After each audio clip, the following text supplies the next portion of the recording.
Bonjour à tous, bienvenue dans Smart Tech. Ici, on ne fait pas de technosolutionnisme, mais quand il y a des innovations qui permettent de répondre à certains défis environnementaux, on ne se prive pas pour vous les présenter. Aujourd'hui, on va faire un focus sur un moyen de reforester beaucoup plus vite que par les méthodes traditionnelles. C'est avec l'aide de drones notamment, et c'est le sujet de l'interview en ouverture de Smart Tech. Et puis ensuite, ce sera le débrief de l'Actu Tech. Et dans une seconde partie, je proposerai une autre interview. Cette fois, on va s'intéresser au hacking éthique, faut-il le préciser. En tout cas, on fera bien attention à ne pas confondre avec les cybercriminels. On terminera cette édition par Où va le web pour regarder ce qui se passe dans les métavers autour de cette idée d'une vie éternelle et toutes les questions éthiques que cela peut poser. Mais d'abord, donc on commence avec accélérer la reforestation grâce aux drones. C'est l'interview dans Smart Tech.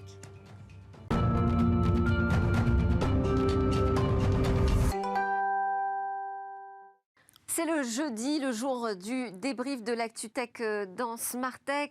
J'ai avec moi déjà en plateau Anne Cousin, avocate associée chez Herald. Bonjour Anne, merci beaucoup de participer à ce commentaire de l'Actu Tech. Gilles Babinet va nous rejoindre, mais aujourd'hui c'est jour de grève, donc on a encore sa place vacante. J'espère qu'il va pouvoir arriver à temps. Et en attendant, on va s'intéresser à une nouvelle méthode, une méthode qu'on nous présente comme unique, c'est ce qu'on va voir, pour reforester beaucoup plus rapidement que ce qu'on fait d'ordinaire. C'est l'interview avec Adrien Pagès. Bonjour. Bonjour. Vous êtes le cofondateur de Morpho. Vous nous parlez donc d'une méthode unique qui permet de reforester jusqu'à 50 hectares par jour, soit 50 fois plus rapidement qu'une solution de reforestation classique. Exactement. Comment ça marche? Comment on fait pour arriver à cette vitesse? Alors l'idée, si vous voulez, c'est d'avoir une solution complète de restauration. Donc on vient non seulement accélérer les opérations en utilisant des drones pour planter, via un système d'encapsulation de semences, et on vient larguer ces capsules avec nos drones, ce qui nous permet d'atteindre cette vitesse de 50 hectares par jour. Mais c'est aussi... Donc ça veut dire que sur le terrain, très concrètement, il n'y a plus personne? Alors non. On ne peut pas totalement remplacer les gens et ce n'est pas l'objectif. L'objectif de notre solution, c'est au lieu de planter une dizaine d'hectares par jour, on va être capable de planter des milliers d'hectares par jour avec ces mêmes personnes, voire avec plus de personnes. Simplement, on répartit le travail dans la collecte de semences qui est essentielle si on veut passer à l'échelle. Et les semences forestières, ça ne se trouve pas comme ça. Mais aussi dans le suivi. C'est-à-dire que planter une forêt, c'est la suivre correctement. Et il peut se passer énormément de choses. Donc nous, on a un suivi analytique, mais aussi il faut des gens pour suivre ces forêts. Et donc on crée de la valeur là où il en faut. Alors on va peut-être reprendre étape par étape. Oui. Donc on va commencer par la collecte de semences. Comment ça se fait aujourd'hui et qu'est-ce que vous proposez, vous? Alors la collecte de semences aujourd'hui, soit ça se fait pas trop, soit ça se fait en fait de manière artisanale, c'est-à-dire que c'est des gens qui vont collecter les semences dans la forêt, sachant que nous on travaille en zone tropicale, donc c'est encore plus le cas, et qu'on travaille avec une grande diversité d'essences. Il faut énormément de types d'arbres. Donc on vient collecter dans la forêt et on ne peut pas prendre toutes les semences dans la forêt comme ça. Il y a des méthodes. Et donc l'idée, c'est de mettre plus de personnes pour collecter plus de semences, mais de manière responsable. Donc finalement, créer des emplois à ce niveau-là. Et nous, ce qu'on fait, c'est qu'on vient booster, créer des réseaux pour augmenter les collectes de semences. Donc des réseaux là, humains? Des réseaux humains, oui, tout à fait. D'accord. Donc en fait, là, ce que vous apportez, c'est une organisation, finalement, autour de la collecte. Une organisation, un savoir-faire, et puis après, finalement, des règles, des méthodes. Parce que voilà, il ne s'agit pas simplement d'aller attraper un fruit et puis de le replanter. Il y a 2-3 techniques. Voilà. D'accord. Donc une fois qu'on a la semence, il faut pouvoir aller la planter. Alors c'est ça. Mais alors du coup, pour la planter, il faut être capable de l'étudier. Il faut l'étudier d'abord, parce qu'effectivement, chaque semence ne réagit pas de la même manière. Donc il faut savoir finalement comment je vais faire pour faire germer cette semence. Est-ce qu'elle va être adaptée au sol sur lequel je vais la planter? Puis éventuellement, est-ce qu'elle va être adaptée aux différents climats dans lesquels je vais la planter? Et aux différentes essences avec lesquelles je vais la planter. Une fois qu'on a fait ça... alors ça, cette analyse, comment vous procédez? Alors ça, on a un laboratoire. Alors on travaille avec des laboratoires publics, donc au Brésil et en France, avec lesquels on fait de la recherche, on met en place des tests. Et puis après, en fait, on rentre ça dans notre laboratoire à nous. Et alors là, notre laboratoire, on fait tout un tas de tests sur des centaines d'essences pour justement mieux les comprendre et engranger... Donc vous créez une base de données? On crée une base de données, exactement. Une base de données assez poussée. D'accord, qui est en open data, à laquelle tout le monde peut accéder? Alors ça, c'est une super bonne question. Effectivement, alors l'objectif, nous, de notre entreprise, c'est de dire toutes ces données qu'on est en train d'accumuler aujourd'hui, c'est des données qui ont une valeur pour tous, et pas uniquement pour Morpho. Oui. Exactement. Après, on est quand même une entreprise. Donc, l'objectif, Comment vous valorisez ces données? C'est ça votre question? Exactement. Ouais. L'objectif aujourd'hui pour nous, c'est de pouvoir en partager un maximum pour que ce soit utile au plus grand nombre et tout en ayant une valeur pour notre société. Donc là, ça va se faire via le biais notamment de publications scientifiques. Il n'y en a pas qui sont parues encore, puisque la société est quand même jeune, hein, il faut quand même un petit peu de temps avant de faire des publications scientifiques. Mais c'est vraiment l'objectif, c'est de partager au plus grand nombre ces données, et notamment les partager aux scientifiques avec lesquels on collabore, parce que pour eux, ça leur permet aussi d'aller plus vite. Et nous, on travaille sur des sujets sur lesquels ils ne travailleraient pas, ou à des échelles sur lesquelles ils ne travailleraient pas. Et des bases comme ça, aujourd'hui, on n'en trouve pas? Des bases de données disponibles, à partir desquelles vous auriez pu déjà commencer aussi à travailler? Alors, nous, on les connaît, ces bases de données. En fait, on travaille déjà, une partie des données sont déjà existantes, mais ce qu'il faut voir, c'est que nous, on travaille sur des biomes, donc des écosystèmes très spécifiques. Et sur ces écosystèmes, on vient planter une très grande diversité. Ce qui fait que là où il y a 5, 6, 7 essences qui ont été étudiées, nous, on va en étudier 150. Ouais. Et on va en intégrer des nouvelles. Et l'objectif, justement, c'est d'accroître la connaissance sur ces écosystèmes, parce que si vous voulez restaurer une forêt, notamment en milieu tropical, il va falloir étudier énormément d'essences, et c'est très très complexe. Donc il faut vraiment Donc là, un vrai travail. il faut avoir de la capacité de calcul, des data scientists qui savent manipuler des données. C'est-à-dire que vous rentrez dans le champ des, si je puis dire, le champ des agritech. Alors c'est ça, alors on appelle ça le pôle agritech d'ailleurs. Ouais. Mais en fait, c'est d'un côté, c'est des ingénieurs agronomes et des forestiers qui font pousser. On fait pousser les plantes, hein, et on étudie leur comportement, leur état de santé, leur niveau de croissance, l'état de santé des sols, etc. etc. Bon, puis aussi on fait de la microbiologie, je ne vais peut-être pas trop rentrer dans les détails. Et après on a un autre pôle qui là, effectivement, on met là-dedans, qui fait donc de la data science. Et là c'est de l'analyse d'imagerie drone, d'imagerie satellite pour suivre, pour analyser les sols avant de planter, et puis pour suivre les plantations sur le long terme. Alors, on va reprendre les étapes, parce qu'avant le suivi, donc, il y a quand même la plantation. Donc là, vous nous dites, aujourd'hui, nous, on a des drones qui sont capables, en fait, de planter, enfin, de laisser tomber. Donc, ce sont des capsules, c'est ça, qui contiennent des semences? C'est ça. Alors, du coup, l'idée, c'est qu'on a un catalogue de semences. On vient ensuite analyser les terrains sur lesquels on vient planter. Ouais. Et cette analyse de terrain nous permet de comprendre quels sont les sols de surface, la topographie, l'hydrographie. Et on combine ces données pour créer des schémas de plantation. Donc l'idée, c'est de dire, d'accord, on va aller planter 1000 hectares de surface, mais ces 1000 hectares ne sont pas uniformes, ne sont pas homogènes. Donc il faut qu'on puisse adapter notre plantation. Et quand on dit adapter notre plantation, c'est adapter la densité, c'est adapter aussi du coup les schémas, et puis aussi adapter le mix d'essences qu'on vient planter. Donc en gros, d'un mètre carré à un autre mètre carré, même si je grossis un peu le trait, on ne plante pas du tout la même chose. Et c'est pour ça que ça marche. Et comment on plantait jusqu'ici? Comment on replantait des arbres? Et comment vous y prenez? Et alors justement, jusqu'à maintenant, on plantait manuellement. Manuellement. La plantation par plan, ou sinon la plantation par semi-direct, c'est-à-dire je jette les graines. Ouais. Mais ça ne marche pas très bien de jeter les graines, et la plantation par plan fait qu'on ne peut pas accéder à toutes les zones. On ne plante généralement que des arbres, et puis c'est un travail qui est extrêmement pénible, extrêmement long, et souvent en fait il n'y a pas assez de gens pour le faire. Donc nous, ce qu'on vient faire, c'est qu'on vient utiliser les drones. Et les drones, l'avantage du drone, c'est que le drone va partout, extrêmement rapidement, et il plante de manière précise. Les schémas de plantation qu'on a réalisés... Ils sont pilotés à distance, ou ils ont déjà leur plan de vol et ils sont en automatique? Ils sont automatiques. Le drone est automatique, il y a toujours un pilote, hein, parce que si jamais il y a un problème, il faut qu'il y ait un pilote, c'est obligatoire. Mais le drone vole tout seul et vole en suivant nos schémas. Donc on sait exactement ce qu'on a planté, et après on peut suivre correctement. Et la capsule, du coup là-dedans, elle permet justement... si on lâchait les graines comme ça ne marcherait pas. Mais par contre, la capsule, elle nous permet de pré-germer les graines, c'est-à-dire que les graines commencent à pousser, à germer, et elle vient protéger les semences, elle vient leur fournir des nutriments et des ressources hydriques, ce qui est essentiel sur les premiers stades de croissance. Elle vient aussi introduire dans la capsule des micro-organismes. Donc là, en fait, c'est des champignons, des bactéries qui sont naturellement présents dans les sols, mais souvent dans les sols dégradés, il y en a moins. Et ces champignons, ces bactéries rentrent en symbiose avec les plantes. Et ces symbioses-là vont permettre aux plantes de pousser plus rapidement et d'être plus résilientes. Et ensuite, cette capsule s'auto-détruit, se dégrade, et les racines de l'arbre peuvent prendre toutes seules. En fait, elle est naturelle. Il n'y a pas besoin d'intervention humaine. Non, elle est naturelle, cette capsule. Donc, en fait, cette capsule, c'est un substrat de culture. Donc, la plante pousse. Elle pourrait ne pousser que dans la capsule, mais il y a un moment, elle serait un petit peu limitée. Et l'idée, c'est que justement, elle fasse une connexion avec le sol, et la capsule disparaît totalement. Impressionnant. Et alors ça, donc vous recréez des forêts finalement. Vous nous parlez de milieu tropical. Vous ne faites pas du tout en France? On n'a pas besoin aujourd'hui de replanter des arbres en France? Alors là, en France, on est quand même en discussion avec quelques acteurs, puisque il y a la forêt française évolue. Je pense et puis il y a pas mal pas mal de problématiques de feu, de maladies, dépérissements, puis de dérèglements climatiques. Donc, mais aujourd'hui, effectivement, nos solutions peuvent être appliquées, notamment post-incendie.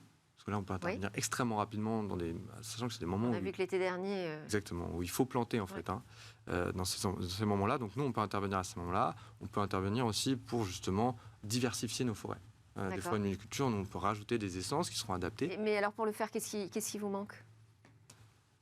Disons que, alors aujourd'hui, on parle avec des acteurs qui sont intéressés pour le faire. Ce sont qui vos interlocuteurs ? Alors là, c'est des grands groupes forestiers ou des grands syndicats forestiers.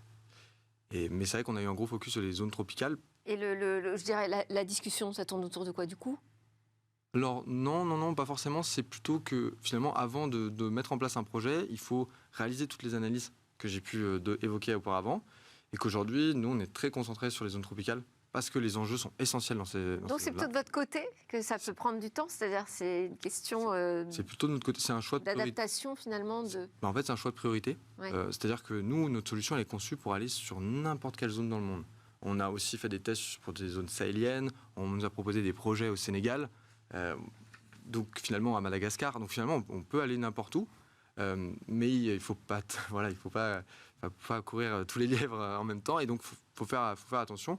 Quand on vient planter une forêt, on vient la planter pour qu'elle fonctionne, pour qu'elle réussisse, et pour que d'ici 30, 50 ans, 20 ans, on a un écosystème résilient. Donc si on vient dire vite trop oui et trop rapidement, on se met à risque. Ça, c'est une start-up sérieuse.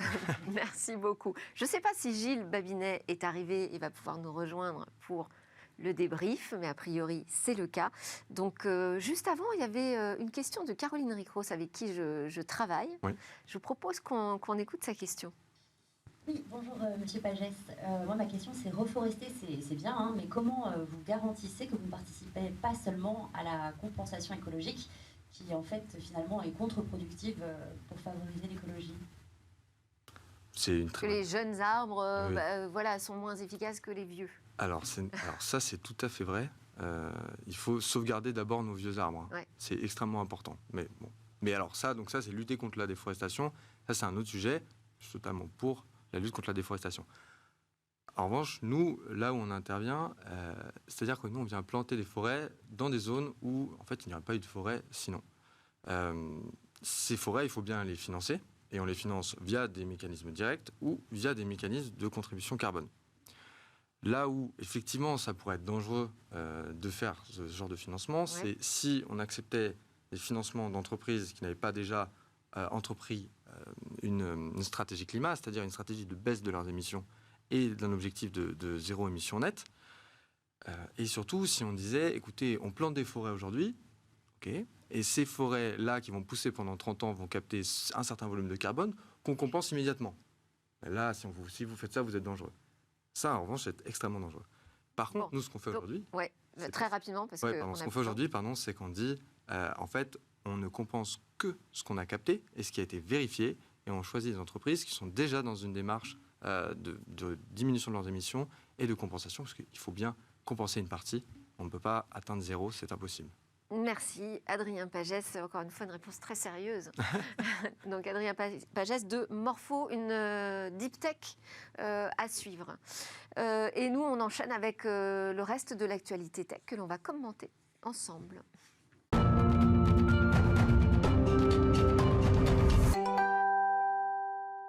L'ActuTech sera commentée aujourd'hui dans Smartech avec Anne Cousin, avocate associée au cabinet Herald, et Gilles Babinet, coprésident du Conseil national du numérique. Bonjour à nouveau Anne et bonjour Gilles, merci de nous avoir rejoints.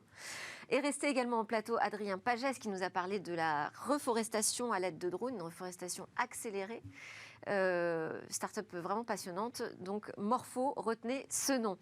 On va commencer par notre première actualité autour de ChatGPT. Je ne sais pas si on n'en parle pas tous les jours en ce moment dans l'actualité, mais on a toujours quelque chose à dire sur ce sujet.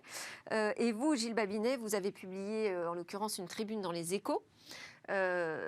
Nous éveillant à cette question de mais que va faire l'Europe face à l'arrivée de cette puissance de l'intelligence artificielle et des IA conversationnelles. Vous dites que c'est un défi lancé à l'Europe. Alors en quoi, pourquoi ? En fait, c'est l'intelligence artificielle qui est une révolution productive. C'est-à-dire On a eu la première révolution industrielle, la deuxième et tout ça. Et là, on a une révolution technologique qui est à base d'intelligence artificielle. Et je pense que c'est pas tant le défi technologique que représente ChatGPT qu'il faut observer, c'est le fait que maintenant tout le monde a compris que ça va être partout. Et c'est effectivement le cas. Ce sont des technologies qui sont matures, qui sont accessibles. J'ai discuté avec un analyste financier qui me disait, en fait, le gros du marché, c'est des puces qui vont coûter moins de 50 centimes. Donc une puce à laquelle vous pouvez parler pour dire fais-moi par exemple un café expresso qui est dans votre machine à café. Donc ça va être partout et l'Europe n'est pas armée pour ça. Elle n'est pas armée pour ça parce que c'est des innovations de rupture. Pourquoi est-ce qu'on n'est pas armé pour ça? Parce que ça fait quand même très longtemps qu'on parle de l'intelligence artificielle. Bon, on attendait d'avoir justement des preuves que véritablement on pouvait tous s'en emparer. On a plutôt des bons cerveaux autour de l'IA. On a qui sont des même très bien chassés par les grandes tech. Ouais. En fait, on a organisé un système social et économique autour de l'innovation incrémentale. C'est-à-dire qu'on ne sait pas financer l'innovation de rupture. C'est trop risqué. Et donc, quand vous avez un facteur de risque qui est élevé, vous vous réfugiez dans des innovations incrémentales où le risque est moins élevé. On l'a très bien montré dans un ensemble de travaux que j'ai fait avec Olivier Coste et qui sont publiés sur le site de l'Institut Montaigne, qui montrent que notamment les coûts de licenciement, qui sont 5 fois plus élevés en Europe qu'aux États-Unis, font que vous avez un coût intrinsèque au risque que vous n'acceptez pas de prendre en Europe. Et puis aussi le coût du capital, il y a tout un tas d'enjeux qui font que on ne fait pas d'innovation de rupture. Et c'est tout à fait symptomatique. En parallèle, on a des aides publiques importantes. En France, on a la BPI qui soutient quand même l'innovation. Je suis tout à fait d'accord, mais ça ne suffira pas, et ça ne suffit pas. Le rapport d'innovation, de venture capital par Français par rapport à un Américain, c'est un rapport de 1 à 6. Donc non seulement ils sont 5 ou 6 fois plus gros que nous, mais en plus ils investissent 5 ou 6 fois. Donc à la fin, ils investissent 30 fois plus que nous. Quand vous dites nous, c'est la France ou c'est l'Europe? Je parle de la France là. Ouais. Mais les Parce que chiffres si on européens regarde à l'échelle européenne. Les Français sont en valeur absolue les 3e, si je mets le Royaume-Uni, en matière d'investissement en capital risque. Et ce sont les 11e par habitant. Donc on n'est pas si bon que ça. Et on a beaucoup de... Je veux dire, moi je préfère qu'on se blâme un peu, mais qu'on voit les choses en face et qu'on mette en place des processus de rétablissement, qu'on se dise, OK, Cocorico, c'est super. C'est pas vrai. Alors, sur cette question, sur le goût du risque, alors là, on a une avocate avec nous. Alors, la question du risque, ça, vous maîtrisez très bien. Sur l'arrivée de ces intelligences artificielles, qu'on voit même arriver dans le champ juridique, oui. Est-ce que vous êtes plutôt inquiète, justement, Anne Cousin, ou enthousiaste? Pas du tout. Moi, je trouve ça extraordinaire. Alors, j'ai discuté avec ce robot. Je lui ai posé des questions juridiques parce que vous l'avez testé sur votre travail. Testé. Okay. Alors, à mon grand étonnement, le texte, enfin ce qu'il m'a dit, était parfaitement dit en français, même un français assez élaboré, mais la réponse était totalement erronée. Donc, c'est amusant. Oui, parce que pour l'instant, il n'y a pas d'enjeu, donc c'est amusant. Voilà. On reformule sa question et on l'aide un peu, finalement. Oui, il est à côté de la plaque, si vous voulez. Donc, en fait, c'est ça qui m'a étonnée, parce qu'en réalité, la réponse était assez simple, puisqu'elle se trouve dans un livre parfaitement numérisable. Donc, il n'y a pas d'interprétation à avoir, et manifestement, il n'avait pas la réponse. Donc, est-ce que vous lui avez apporté? Parce que là, en fait... je ne l'ai pas apporté, non. Vous n'avez pas apporté la réponse. Parce que là, en fait, nous, on l'aide aussi à grandir cette intelligence. Non, mais il aura la réponse. Fait progresser. Il aura la réponse. Est-ce que le livre est en ligne? Probablement, c'est une loi. Elle est publiée. Ah, c'est une loi, elle doit être a priori. Normalement, nul n'est censé ignorer la loi, y compris Internet. C'est ça. Alors là, ce qui est intéressant, c'est qu'on a Microsoft qui a déjà largement investi dans OpenAI, qui porte ces projets d'IA qui sont aujourd'hui les plus spectaculaires, et qui a annoncé que ce sera disponible pour ses clients Azure, donc cloud. Ça veut dire qu'on va avoir beaucoup d'entreprises, et notamment européennes, qui vont pouvoir s'approprier l'outil, commencer à réfléchir à des usages. Oui, c'est à moitié une bonne nouvelle, parce que ça veut dire qu'on ne va pas acquérir l'expertise. On va avoir un système tout packagé, un peu comme ChatGPT, et puis on va se dire, OK, super, on va s'en servir comme ça, et on ne va pas intégrer l'expertise au niveau européen. Donc la plateformisation, elle va se faire aux États-Unis. Donc moi, je suis assez circonspect par rapport à ce genre d'approche. C'est vraiment une approche très américaine, consiste à dire, tout ce qui a de la valeur, on le fait nous-mêmes. Et puis, on essaye d'inonder les pays étrangers de ce type de technologie. Y compris le fait que ça sorte en API, donc que les développeurs vont pouvoir les intégrer aussi. Oui, c'est une des grandes forces d'Azure, effectivement, d'être sur la partie qu'on appelle PaaS. Mais ça reste un problème parce qu'il y a quand même tout un tas de domaines d'expertise sur lesquels on n'est pas présent. Ce qu'a dit également, que ça fasse émerger des pépites, que peut-être du côté des deep tech, ça soit aussi un outil de développement. Ouais, c'est sûr. Elles sont blindées de passes, il y en a partout, et puis finalement elles perdent leur expertise. Et moi, je le vois beaucoup dans les sociétés, les startups que j'accompagne. Je leur dis, mais finalement, c'est où votre expertise? Puisque en fait, ce que vous êtes en train de me dire, c'est que toute la partie forte et avancée, vous avez une API qui va chez Google ou chez Microsoft, et que c'est comme ça que ça se passe. Donc réinvestir dans les deep tech, mais on investit dans les deep tech. Non, on est, en l'occurrence, les travaux que je fais, moi, à l'Institut Montaigne, montrent que la France est très très mal placée en deep tech. Morpho, un mot? Nous, on a investi dans le deep tech. Donc, super. C'est plutôt une bonne nouvelle. Bravo. Et on est sur un environnement où effectivement j'ai que des deep tech autour de moi qui inventent des choses assez folles. Donc j'ai pas vraiment énormément de recul. En fait, d'un point de vue global. Mais c'est vrai qu'ils ont annoncé ceci des nouveaux fonds. Le pays, il y a quand même de plus en plus d'aides. Donc j'ai l'impression que le mouvement va dans le bon sens. En fait, juste un petit parti là-dessus, c'est vraiment important. Mais il n'y a aucune licorne qui est sortie d'un environnement de recherche universitaire en France. C'est même une exception en Europe à cet égard. Intéressant. Deuxième sujet que je voulais qu'on commente ensemble, c'est la première sanction à l'égard de TikTok en France. Elle est prononcée par la CNIL. 5 millions d'euros d'amende pour ne pas avoir rendu assez simple, assez immédiat la capacité pour les utilisateurs de refuser les cookies. Alors entre-temps, visiblement, ça a été réparé, mais symboliquement, c'est intéressant. Là, on a vraiment de plus en plus d'annonces d'amendes importantes vis-à-vis des grands usages, des grands nouveaux usages du numérique. Absolument. Alors, je voudrais dire aussi que cette décision, qui n'est pas vraiment une surprise, nous dit à tous que le RGPD s'applique, y compris à des entreprises chinoises. Oui. Donc ça, c'est important.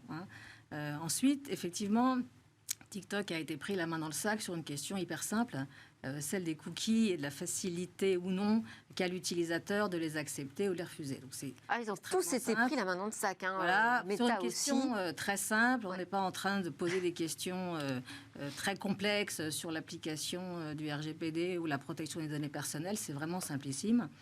Et ils se sont fait avoir, en anticipant, j'imagine, parce que c'est tellement simple. Alors, est-ce que la sanction sera suffisante pour que tout le reste, qui est beaucoup plus compliqué, soit également conforme au texte? On verra. Mais effectivement, c'est un signal et c'est plutôt encourageant, oui. Il y a nos 5 millions d'euros à nous en France, mais de toute façon, tout ça aussi se retrouve dans un contexte de tension importante entre les États-Unis et la Chine. Et du côté des États-Unis, il y a des menaces aussi de sanctions sur sur les données personnelles des utilisateurs, sur la question des transferts, notamment, des données en Chine. Oui, c'est un débat qui pourrait prendre toute l'émission, mais TikTok est symptomatique, très emblématique de vraiment la société qui crée le plus de problèmes. Et moi, je regrette qu'on n'ait pas en France une forme d'autorité de la santé psychologique publique, parce que les amendes seraient considérables. D'addiction. Mais c'est le premier problème en réalité. Ouais. C'est que vous créez réellement des troubles psychologiques de masse, et ça n'est pas que TikTok, mais c'est principalement TikTok, et il n'y a personne pour s'émouvoir de ça. Il faut absolument qu'on arrive là-dessus. Alors le DSA va partiellement viser cet aspect-là, mais relativement partiellement. Et puis au-delà de ça, on a effectivement des enjeux de souveraineté de la donnée. C'est-à-dire que les quantités de données que vous envoyez sous une autorité chinoise, en réalité, puisque c'est une plateforme à la base chinoise, sont très impressionnantes. On ne sait pas très bien comment c'est administré. Donc il y a effectivement des problèmes qui concernent plusieurs réglementations européennes et des réglementations françaises. Moi, je pense que ça remet le sujet du transfert des données extraterritoriales au cœur du débat, parce qu'on l'a aussi en France, avec nos données qui partent du côté de l'Atlantique. Et on a eu l'habitude de s'intéresser à ce qui se passait aux États-Unis, mais là, tout d'un coup, on se rend compte qu'à l'égard de ce qui se passe sous une entreprise qui est sous autorité chinoise, qui n'est pas la même que celle qui gère le TikTok chinois, c'est pas la même approche, eh bien, on est pratiquement nu. Et moi, je parlais avec le régulateur, le patron de l'Arcom, il y a peu de temps, et qui me disait, c'est vrai que pour nous, pour les attraper, c'est quelque chose c'est un défi. Et donc, je vois qu'ils s'intéressent à ça d'assez près. Et je souhaite qu'ils arrivent à remettre les choses un petit peu à l'endroit, parce qu'il y a beaucoup de choses qui sont contestables à l'égard de cette société. Son existence même devrait être interrogée. Ah, vous allez jusque-là. Alors moi, si je reviens sur le point que vous soulevez sur le point de l'addiction, qui est un vrai sujet de santé publique presque, hein, est-ce qu'on peut trouver un moyen de réguler, d'intervenir sur ce sujet? Sur le sujet de l'addiction, Oui. je veux dire que je ne sais pas, je ne suis pas certaine. Alors, effectivement, vous soulignez que le DSA, qui est récemment entré en vigueur, a l'ambition de prévenir les risques causés par notamment les réseaux sociaux. Il faut trouver d'autres moyens finalement d'intervenir, c'est ça. Il faut passer par peut-être la question de la modération. Alors la question de la modération, effectivement, elle est tout à fait centrale. Elle est centrale avant le DSA, elle est centrale dans le DSA.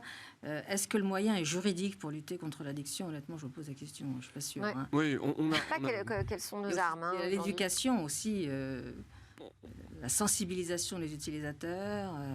Oui, mais si on n'a pas la contrainte, peut-être pas légale, mais en tout cas, on voit bien que le RGPD ne s'applique que si on pose des amendes. Bon, on peut se dire que de la même façon, régler ce problème de l'addiction, ça ne peut se faire que par la contrainte financière. On a fait un très gros travail de recherche au sein du Conseil national du numérique. Il y a d'ailleurs un livret qui est accessible physiquement et en ligne, qui s'appelle « Votre attention, s'il vous plaît », où on traite de l'ensemble de ces sujets. Et on montre que c'est effectivement une réponse multifactorielle, qui est partiellement de la régulation et de la contrainte, partiellement de l'éducation, et que, en fait, ce que je disais tout à l'heure, c'est que c'est emblématique de tous les problèmes de l'Internet, mais il n'y a pas que TikTok. Bien sûr. Vous pouvez être addict à un jeu vidéo ou à je ne sais quoi, et que c'est une attention qui concerne l'ensemble de la société. Évidemment, le système éducatif, mais aussi le système social, le système de santé publique, et puis le système de régulation. Et c'est que comme ça qu'on arrivera probablement à gérer cet enjeu-là. Mais dans 5 ans, on le traitera exactement comme on a traité la cigarette. Ça sera un enjeu majeur de santé publique. Alors, un sujet pour notre avocate en plateau, c'est une plainte d'artistes, une plainte collective, 3 artistes qui attaquent en fait des sites internet qui proposent des œuvres d'art à la demande en quelque sorte, qui sont générées par une intelligence artificielle qui s'appelle Stable Diffusion. Et cette IA, pour créer ces nouvelles œuvres d'art inédites, bien s'inspire de ce qui existe déjà. Et donc les artistes disent attention, là, on y a violation du droit d'auteur. Ça se défend ? Ah oui, je crois que ça se défend. Ça se défend de la même façon qu'on a... Est-ce qu'on peut vraiment dire que c'est du plagiat si cette œuvre n'existe pas puisqu'elle a été créée par une IA ? Ah oui, complètement. En fait, ce qui se passe techniquement, sans entrer dans des détails très complexes, c'est qu'il y a en fait reproduction d'œuvres préexistantes. Et c'est cette reproduction d'œuvres préexistantes qui pose problème. Donc, ça vous voulez dire qu'il y a reproduction à la base? Oui, parce que l'IA récupère des données massivement qui sont protégées par leurs auteurs, c'est l'hypothèse. Et cette reproduction, parce que ça entraîne une reproduction, c'est un acte qui doit être autorisé par l'auteur de l'œuvre, et en l'occurrence, cette autorisation n'était pas donnée. Donc c'est ça qui pose problème. Mais on avait ces questions-là... C'est un problème de rémunération, en fait, ça va être le problème de plus que ça, quelle redevance massif, on installe en fait. Non, c'est pour donner un exemple à vos auditeurs, c'est Dali faisait des montres molles. Tout le monde a ça à l'esprit. Une IA peut faire des voitures molles. Voilà. Et en réalité, il y a plagiat. Non, mais alors on ne peut plus rien faire, Gilles. C'est intéressant que vous ayez ce débat, parce que moi, je suis plus de votre avis. Je pense que celui qui a eu la bonne idée, le geste artistique initial, c'est Dali. Et l'IA ne fait que faire un plagiat en transposant à d'autres univers. Je pense que les artistes eux-mêmes s'inspirent de plein d'autres artistes. Mais ce n'est pas tellement la question du résultat qui est posée, c'est la question du moyen. En fait. Ouais, c'est pour ça que c'est s'est-il passé techniquement à partir de la première œuvre? C'est-à-dire qu'il récupère des... Moi, j'ai vu au MoMA une œuvre créée par l'IA. Donc, l'idée, c'était de récupérer toutes les bases de données du musée, toutes les œuvres, pour en faire une autre. tout le monde regardait ça, etc. Mais c'est pas tellement le résultat qui est intéressant, c'est le procédé. Et ce procédé, techniquement, il revient à mettre en œuvre un droit d'auteur. Et on avait cette question à l'identique. Donc c'est une au question moment de des premiers rémunération. fichiers musicaux. C'est une question de qu'est-ce que je Il y a le reverse droit moral pas aussi. seulement. comme droit. Pas seulement. Vous avez du droit moral, vous avez le droit de dire, bah non, C'est moi pas je veux seulement pas une que question mon œuvre- d'argent. Bah oui. Et si c'est pas qu'une Voilà. question d'argent, ça veut dire qu'on pourrait interdire ces IA génératrices d'œuvres d'art, En France, vous avez le droit. Le droit américain du copyright. même s'il y a une différent. rémunération. Bah, il faut l'autorisation de l'auteur. Donc si l'auteur dit France. non, Ouais, oui. en France. Mais aux ouais. États-Unis États-Unis, aussi, pas j'ai l'impression. Ouais. Non, le droit moral existe. Vous pouvez le céder. Là, Il c'est est- pas une oui, question il de est droit pas moral. cessible en C'est une Europe, c'est question- ça. Exactement. C'est pas une question de droit moral. Le droit de reproduction, c'est un droit patrimonial. Et ce droit patrimonial appartient à l'auteur. Si l'auteur n'a pas donné son accord, honnêtement, aujourd'hui, je ne vois pas très bien comment ça peut marcher. Et ce que je voulais dire, c'est que c'est la même question que nous avions à propos des fichiers musicaux. C'est la même chose. Et il y a aujourd'hui, la question s'était posée, bon, parce que voilà, c'est le pire tout pire, c'était nouveau, mais ça parle aux plus vieux. Mais Voyons, ça a pris du temps à ça a résoudre pris le du temps, mais problème. n'empêche qu'il n'y avait C'est vrai. pas vraiment de discussion Et la en réponse, réalité. en hein. l'occurrence, a été Complètement. Le mash-up, qui est Contrefaçon. le fait d'agréger de la musique, c'est Exactement. interdit. Enfin, c'est interdit sans le droit de. Bah oui. Autorisation Moi, je vois de pas l'artiste. très bien comment il passe à travers les. là, il réclame 5 milliards de dollars. Là, on est aux États-Unis, là. Effectivement. Génial. Bon, enfin, c'est l'estimation de la valeur des œuvres qui auraient été utilisées comme base pour servir à ces nouvelles créations. Ouais, C'est c'est le Napster l'estimation des droits- de 2020, quoi. C'est ça. Ça, je sais pas dire. Ce type donc d'action, on pourrait tout à fait imaginer que ça arrive également en France. Mais tout à fait. Absolument. Plus encore, puisque le droit moral est beaucoup plus fort en France qu'aux États-Unis. Ça va poser la même question, puisqu'on avait un premier sujet sur ChatGPT, la base des textes. Ça peut poser la même question.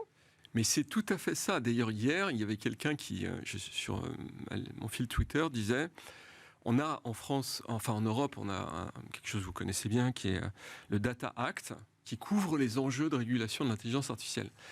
Et qui disait, en fait, les 2-3 cas qui se présentent, qu'on vient d'évoquer, ne sont pas couverts par le Data Act. Donc ce texte est probablement déjà un peu obsolète. Déjà dépassé. Je ne sais pas ce que vous en pensez. Oui, oui, probablement. On fera certainement une petite adaptation, comme pour les fichiers musicaux en son temps. Il va falloir être beaucoup plus souple sur nos règlements pour qu'ils puissent s'adapter aux évolutions. On termine par votre actualité, Anne Cousin. Alors moi, je voulais dire un mot d'un arrêt de la Cour d'appel de Paris du 3 janvier 2023, donc en plein DSA, en pleine entrée en vigueur du DSA, qui rappelle que les intermédiaires du numérique ne sont pas responsables des contenus. C'est un principe de base qui existe quand même chez nous depuis plus de 20 ans et qui est réaffirmé par le DSA. Et la Cour d'appel de Paris vient de dire que Airbnb, qui est une plateforme, qui est un intermédiaire du numérique, était en fait responsable du contenu des annonces postées par les utilisateurs. Alors, il y a des tas de considérations dans l'arrêt qui peuvent singulariser Airbnb, la distancier d'autres plateformes qui resteraient non responsables, parce que c'est quand même une condition indispensable au développement de l'Internet. Je crois qu'on est à peu près tous d'accord. C'est statut d'hébergeur, c'est ça? Statut d'hébergeur, absolument. Alors, refuser Airbnb parce que Airbnb s'immisce dans la relation entre locataire et loueur, enfin sous-locataire en l'occurrence, et utilisateur. Mais si vous voulez, le signal donné par cet arrêt sur le marché est très, j'allais dire, inquiétant. En tout cas, ça peut remettre en question beaucoup de choses. Et si vous voulez, oui, on peut se demander légitimement si on n'est pas en train de revenir à des solutions beaucoup plus dangereuses pour les intermédiaires, et ça renvoie à des discussions qu'on a depuis, même avant la loi de 2000. Et qu'on pensait régler. Et qu'on pensait régler. Merci beaucoup, Anne Cousin. On n'a pas le temps du commentaire, Gilles Babinet. Donc c'était le débrief aujourd'hui dans Smart Tech avec Gilles Babinet du Conseil national du numérique, Anne Cousin du cabinet Herald et Adrien Pagès de Morpho. À suivre dans Smart Tech, on va parler de hacking.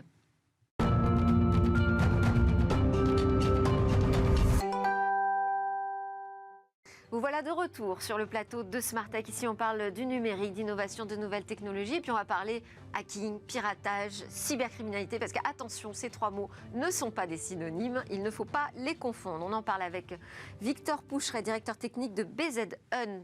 BZ Hunt, BZH, c'est breton donc. Absolument. Et BZ Hunt, ça veut dire que vous êtes des chasseurs. Des chasseurs de quoi? de failles informatiques, sinon je ne vous aurais pas invité dans Smartech.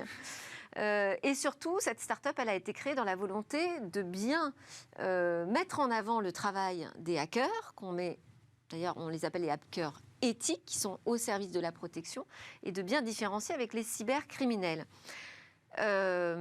Question, pourquoi c'est important d'insister sur ce point, et à qui vous vous adressez quand vous parlez de redorer l'image des hackers? Parce que si vous parlez aux experts, ils sont déjà au courant. Absolument, oui.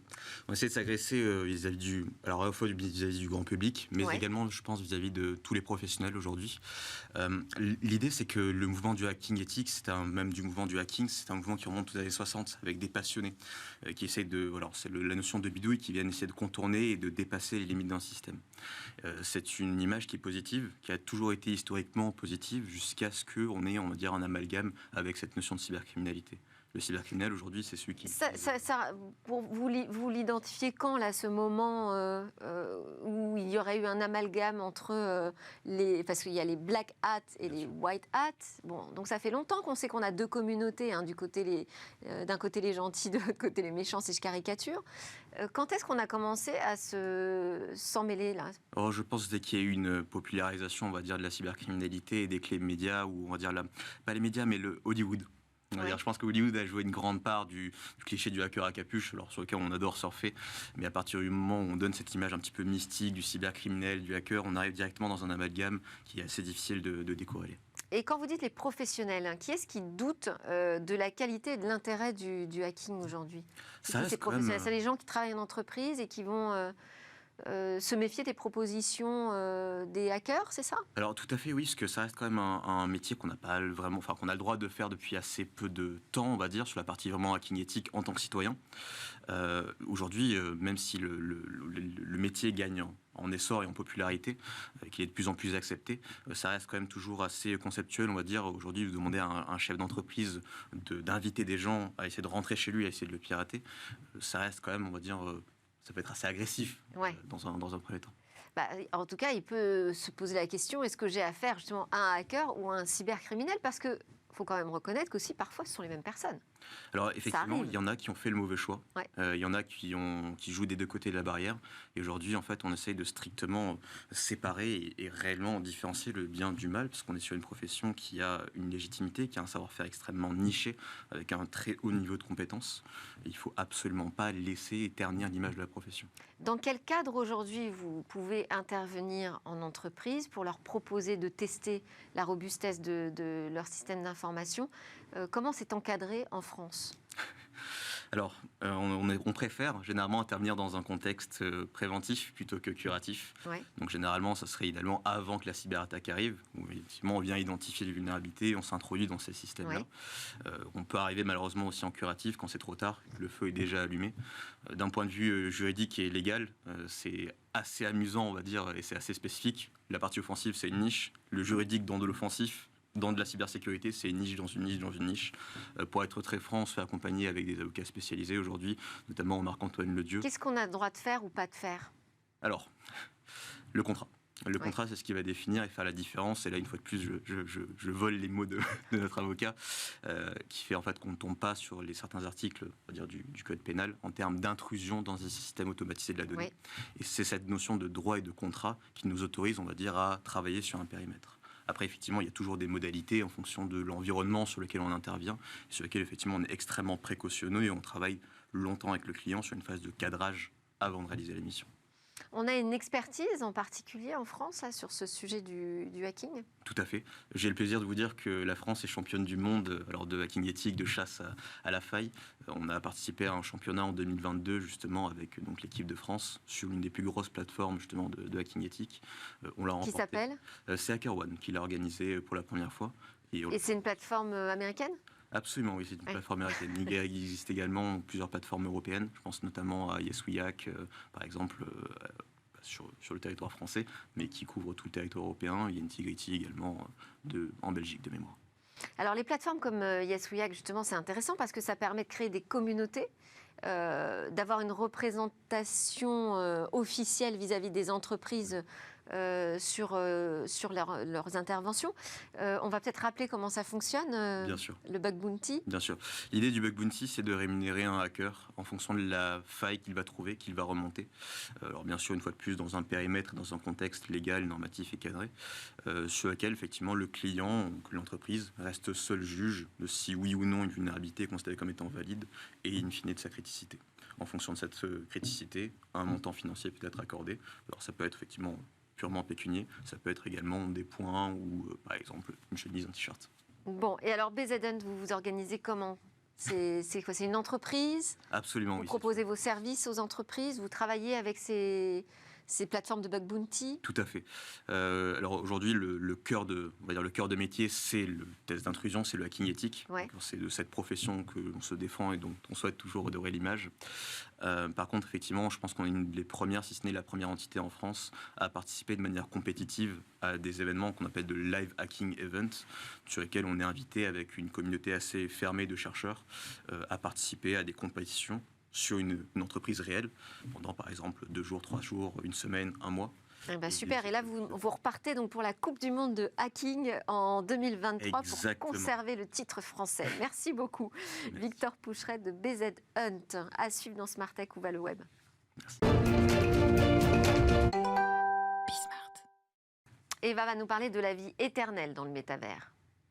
Le métavers, gage de vie éternelle, une promesse plutôt controversée, il faut le dire. C'est celle de l'entreprise Somnium Place.